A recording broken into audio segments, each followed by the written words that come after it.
ఈ రాష్ట్రంలో 66 లక్షల మంది పెన్షన్ తీసుకుంటా ఉన్నారు.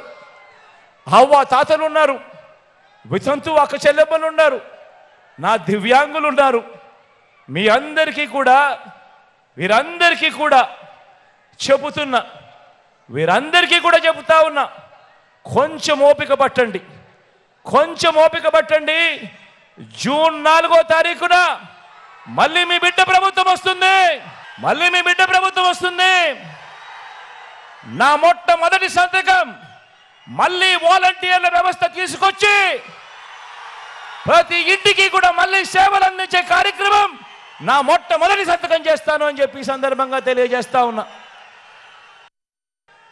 రాజకీయాలు నిజంగా ఏ స్థాయికి చెడిపోయాయి, ఏ స్థాయికి దిగజారిపోయాయి అంటే అవ్వ తాతలకు ఇంటి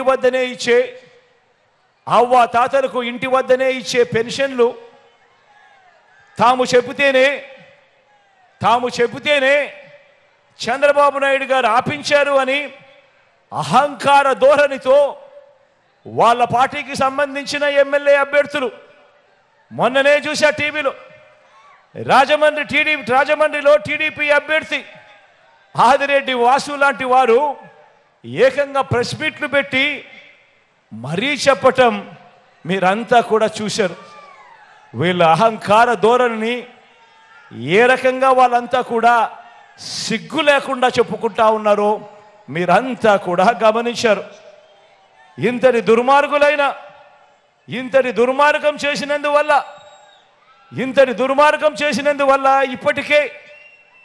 ఇప్పటికే గత కొద్ది రోజులుగానే నిన్న ఈరోజు ఈ మధ్యకాలంలోనే ఏకంగా 31 మంది అవ్వాతాతలు పెన్షన్లు అందుకునే పరిస్థితిలో అందుకోలేక, నడచలేక, అవస్థ పడలేక ఏకంగా 31 మంది ప్రాణాలు విడిచిన పరిస్థితులు కేవలం ఈ 2 రోజుల్లో. 31 మందిని చంపిన ఈ చంద్రబాబు నాయుడు గారిని హంతకుడు అందామా, లేకపోతే అంతకన్నా దారుణమైన పదమేదైనా ఉంది అంటే అదందామా అని చెప్పి ఆలోచన చేయమని కోరుతా ఉన్నా. నేను అడుగుతా ఉన్నా ఇదే చంద్రబాబు నాయుడు.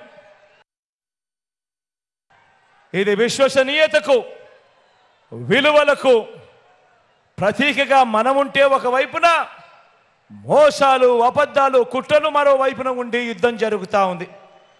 ఈ యుద్ధంలో మంచి చేసిన మన ప్రభుత్వానికి అండగా ప్రతి ఒక్కరూ నిలబడి 175కు 175 ఎమ్మెల్యేలు, 25కు 25 ఎంపీ స్థానాలు, మొత్తంగా 200కు 200 స్థానాలు పూర్తిగా డబుల్ సెంచరీ కొట్టాలి.